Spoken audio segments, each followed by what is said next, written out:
നല്ല ഐശ്വര്യമുള്ള വീട്. വീട് കണ്ടറിയാൻ കച്ചവടം നടക്കുമെന്ന്. നല്ല തകർപ്പും വീട്. വഴി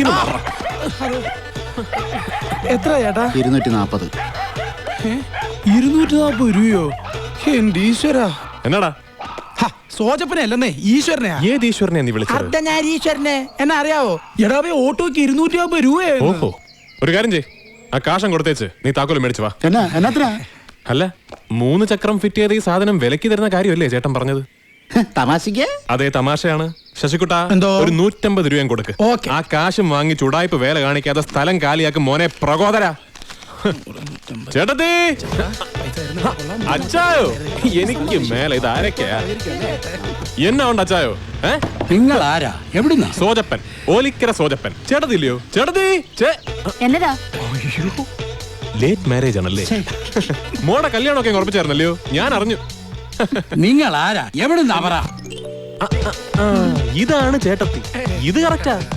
വറീച്ചൻ പറഞ്ഞു വിട്ട ആളാ അല്ലയോ? ആന്നേ, മിന്നുകെട്ട് 7-ാം തീയതി ചെക്കൻ ദുബായില്. കറക്റ്റ് അല്ലേ? വറീച്ചൻ എല്ലാം പറഞ്ഞു. ചേട്ടൻ എന്നെ മനസ്സിലായില്ല, വറീച്ചനെ മനസ്സിലായില്ലല്ലോ. നമ്മുടെ EA-യിലെ വറീച്ചൻ. ചേട്ടന്റെ മോളുടെ കല്യാണത്തിന്റെ സ്വർണത്തിന്റെ ഇടപാടുമായിട്ട് വന്നതാ ഞാൻ. പേരെന്നാ പറഞ്ഞേ? അയ്യോ, അറിയത്തില്ലായോ? ഓലിക്കര സോജപ്പൻ. അപ്പൊ നമ്മുടെ സീമ സ്കൂളിൽ പഠിപ്പിച്ചിരുന്ന അത് തന്നെ. വല്യപ്പച്ചൻ കഴിഞ്ഞത്തെ മുമ്പിലത്തെ വർഷം കർത്താവിൽ നിദ്ര പ്രാപിച്ചു. താഴ്ത്തങ്ങാടി പള്ളിയിലെ കൈക്കാരനാണ് ഞാൻ. അതുകൊണ്ട് എന്നാ പറഞ്ഞാലും പള്ളിയിലച്ചന്മാരുടെ ഭാഷയിലാ പറച്ചില്. മുല്ലപ്പൂമ്പടി ഏറ്റുകിടക്കും കല്ലിനുമുണ്ടാവും സൗന്ദര്യം, അല്ല സൗരഭ്യം എന്നാണല്ലോ. ഓ, അങ്ങനെയാണല്ലേ? എന്നാ കൈക്കാരാ, വറീച്ചൻ പറഞ്ഞിരുന്നു. പക്ഷെ ഞങ്ങൾ ആലോചിച്ചിട്ട് ബില്ലും പേപ്പറും ഒന്നും ഇല്ലാതെ വാങ്ങുന്ന സ്വർണ്ണ വല്ല ബുക്കാറും ഉണ്ടായാ ഞങ്ങൾ കൊടുക്കുന്ന കാര്യമാ. എന്നാ അതിന് തക്ക വല്ല ഗുണമുണ്ടോ? അതൊട്ടില്ല താനും. അച്ചായോ, ഈ കോട്ടയം ജില്ലയിൽ മാത്രം സോജപ്പൻ 100 ചില്ലാനം കല്യാണങ്ങൾക്ക് സ്വർണം കൊടുത്തിട്ടുണ്ട്. ഈ 100 ചില്ലാനം എണ്ണത്തിന് ഇത് കൂട്ട് ബില്ലും ഇല്ല, പേപ്പറും ഇല്ല. എന്നിട്ട് എന്നാ പറ്റി? ഈ കല്യാണം ഒന്നും നടന്നില്ലയോ? ആ ദമ്പതികൾക്കൊക്കെ പിള്ളേരുമായി, അവരുടെ പിള്ളേരുമായി അല്ലയോ സോജപ്പ? പിന്നെ വില പവന് 400 രൂപ ബില്ല് സ്വർണത്തിൽ നിന്ന് കുറച്ചാ ഞാൻ തരുന്നത്. എന്നാ പോരെ? എത്രയാ? 400 രൂപ. ഈ 400 രൂപ എന്ന് പറഞ്ഞാലേ പിന്നെ അതിന്ന് ഞങ്ങൾക്കൊന്നും കിട്ടപ്പോരില്ല. പിന്നെ വറീച്ചൻ പറഞ്ഞല്ലേ നോർത്തിട്ടാ. എന്റെ ചേച്ചി, ഇതേ മെഷീൻ കട്ടല്ല, നല്ല കൈപ്പണിയാ, കൈപ്പണി. എന്നാലേ ഞാൻ കാരണവരോടൊന്ന് ആലോചിക്കട്ടെ. അതിനിപ്പോ ദൂരത്തോട്ടെങ്ങാനും പോണോ? വേണ്ട, അകത്തെ മുറിയിൽ ദീനമായിട്ട് കിടപ്പാ. ഞങ്ങൾ എന്നാ ഉണ്ടായാലും പുള്ളിക്കാരനോട് ചോദിച്ചിട്ടേ ചെയ്യും. വല്യപ്പച്ചന് സീരിയസ് ഒന്നും അല്ലല്ലോ അല്ലേ?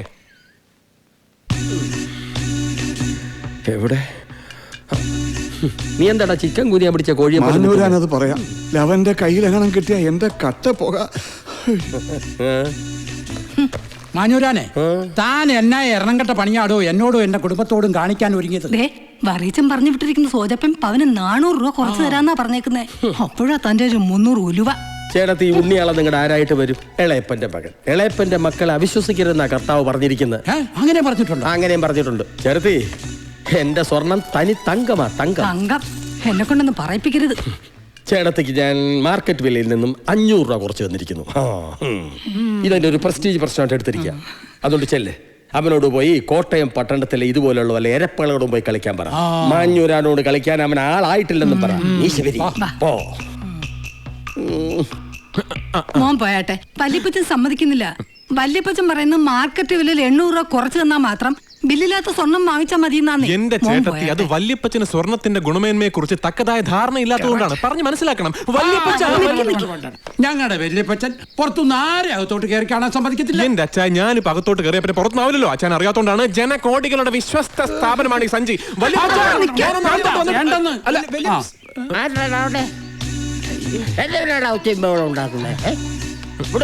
സ്വർണവും വെള്ളിയൊന്നും വേണ്ട. നീ പോലീസിൽ പറയടാ. കള്ള സ്വർണം എവിടുന്നാ? മുമ്പ് ഇവിടെയെങ്കിലും കണ്ടിട്ടില്ലല്ലോ. ഓ, ദേവസ്യാച്ചന്റെ വീട്ടിലേക്ക് പോവായിരിക്കും അല്ലയോ? രാവിലെ തോനെ പേര് പോകുന്ന കണ്ടായിരുന്നു. ഒറ്റ നോട്ടത്തിൽ കണ്ടാൽ ചെറ്റയാണെന്ന് തോന്നിക്കുന്ന ആരെങ്കിലും പോയായിരുന്നോ?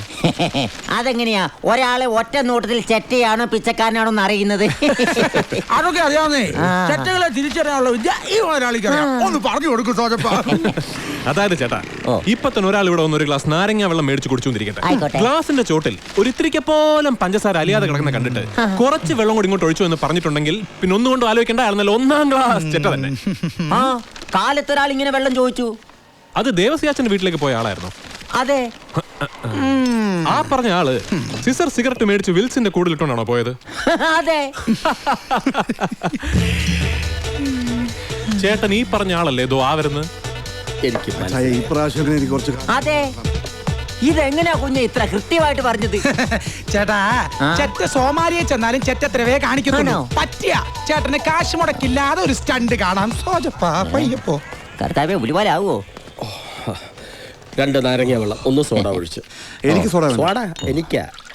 പിന്നെ മഞ്ഞ ചായ. ആ സത്യത്തിൽ ഞാനൊരു കൊടും ചതിയനാണ്. അത് നിനക്ക് ഇപ്പോഴാണോ മനസ്സിലായത്? കാര്യം നീ സോജപ്പം പറഞ്ഞുറപ്പിച്ചു വെച്ചിരുന്ന കച്ചവടം എനിക്ക് മറിച്ചു തന്നു. അതിന് നീ ശിവാജി ഗണേശന്റെ അഭിനയൊന്നും കാഴ്ചവെക്കണ്ട. നിനക്ക് ഞാൻ ഈ കച്ചവടത്തിന്റെ കമ്മീഷനായിട്ട് ഒരു 10,000 രൂപ തരും.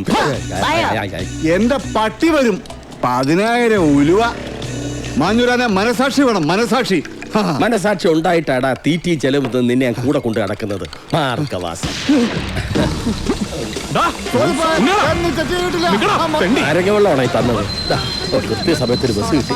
ഭാഗ്യം. ഒരു കോയട്ട കോട്ടയം.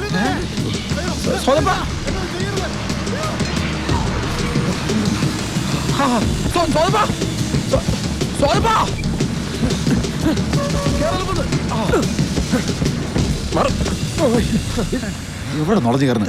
ടിക്കറ്റ് ടിക്കറ്റ് ടിക്കറ്റ് എങ്ങോട്ടാ? ഇത്തിട്ടാണ് വാലല്ലോ. കോട്ടയം കോട്ടയം. രണ്ടെണ്ണം.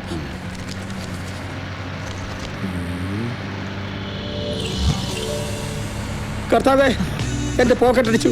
പോക്കറ്റ് ഇരുന്ന് 1000 രൂപ ആരോ എടുത്തു.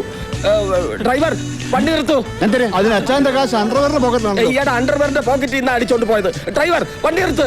നേരാണോ മാഞ്ഞൂരാനെ? താൻ എന്തോ പറയുന്നത്? എന്റെ ഒരു പുല്ലും പോക്കറ്റ് അടിച്ചിട്ടില്ല. മുന്നിലിരിക്കുന്ന സ്വർണ്ണം ഞാൻ പോലീസുകാരെ കൊണ്ട് പിടിപ്പിക്കും. ഡ്രൈവർ വണ്ടി പോലീസ് സ്റ്റേഷനിലേക്ക് പോട്ടെ. എന്റെ 1000 രൂപ പോക്കറ്റ് അടിച്ചു. എന്തിനാ ചായ 1000 രൂപയ്ക്ക് വേണ്ടി പോലീസ് സ്റ്റേഷനിൽ പോകേണ്ട കാര്യമുണ്ടോ? വായടക്കര മാർഗവാസി, ഞാൻ അധ്വാനിച്ചുണ്ടാക്കിയ കാശ്. ചേട്ടന്റെ 1000 രൂപ ഇപ്പൊ ഞാൻ തന്നാ പോരെ? ഞാൻ തരാം. തന്റെ ഔദാര്യം ഒന്നും എനിക്ക് വേണ്ട.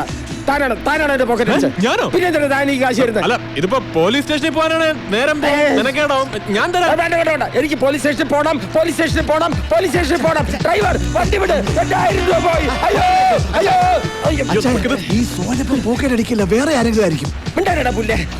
ഡ്രൈവർ മാഞ്ഞൂരാനെ, 7 ലക്ഷം രൂപയുടെ സ്വർണ്ണം എന്റെ അരക്കിലിരിക്കുന്നത്. പോലീസ് സ്റ്റേഷനിൽ പോയി ഞാൻ അകത്താവും. നിന്നെ ഞാൻ അകത്താക്കും മോനെ. അങ്ങനെയാണോ? അങ്ങനെയാ. അതിന് തന്റെ ചത്തുപോയ തന്റെ ഡോക്ടർ കുഞ്ഞോമ കുഴിയിൽ നിന്നീറ്റ് വരണം.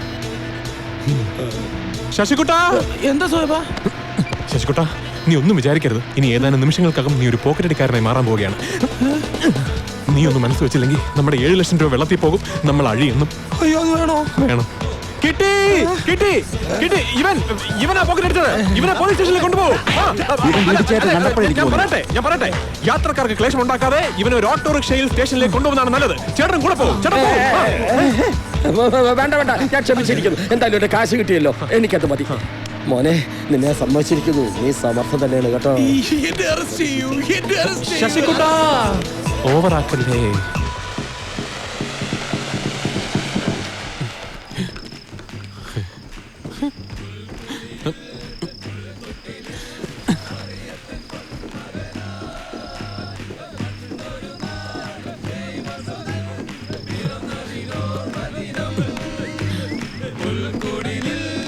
പാതിരാത്രി കെട്ടിയെടുത്തോളൂ എല്ലാം കൂടെ.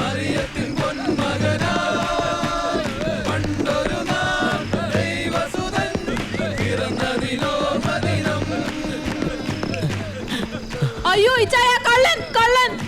ആ ഇച്ചായനായിരുന്നോ? അമ്മച്ചി കള്ളനല്ലടി, ഞാനാ. പോയി കിടന്നുറങ്ങ്. ഇച്ചാരെതിരെ കള്ളന്മാരെ പോലെ പതുക്കി നിൽക്കുന്നേ. അതെ, കരോള് പിള്ളേർക്ക് കാശ് കൊടുക്കാൻ മേലാഞ്ഞിട്ടാ. എടാ കുരുത്തം കെട്ടവനെ, തിരുപ്പിറവി അറിയിക്കാൻ വരുന്നവരുടെ മുമ്പിലേ തറവാടിന്റെ വാതിലടയ്ക്കരുത്.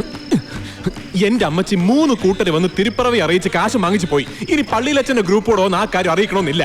ആകപ്പാടെ ഗാഗുൽത്തായിൽ ഒരു ഉണ്ണിയേശു അല്ലേ പറഞ്ഞുള്ളൂ. എടാ എരണം കെട്ടവനെ, ഗാഗുൽത്തായിലല്ല ബെത്ലഹേമിലെ പുൽക്കൂട്ടിലാ ഉണ്ണിയേശു ജനിച്ചത്. മനസ്സിലായോടാ? ഗാഗുൽത്തായും ബെത്ലഹേമും ഒക്കെ ഒരേ ഡിസ്ട്രിക്റ്റിൽ അമ്മച്ചി പോയി കിടന്നുറങ്ങ്. ഒരു ഗാഗുൽത്തായും ബെത്ലഹേമും. എന്റെ കർത്താവേ, എല്ലാം ഈ അപ്പൂപ്പന് മനസ്സിലായി. ഇനി തങ്കൻ ടീച്ചറുടെ വീട്ടിലേക്ക്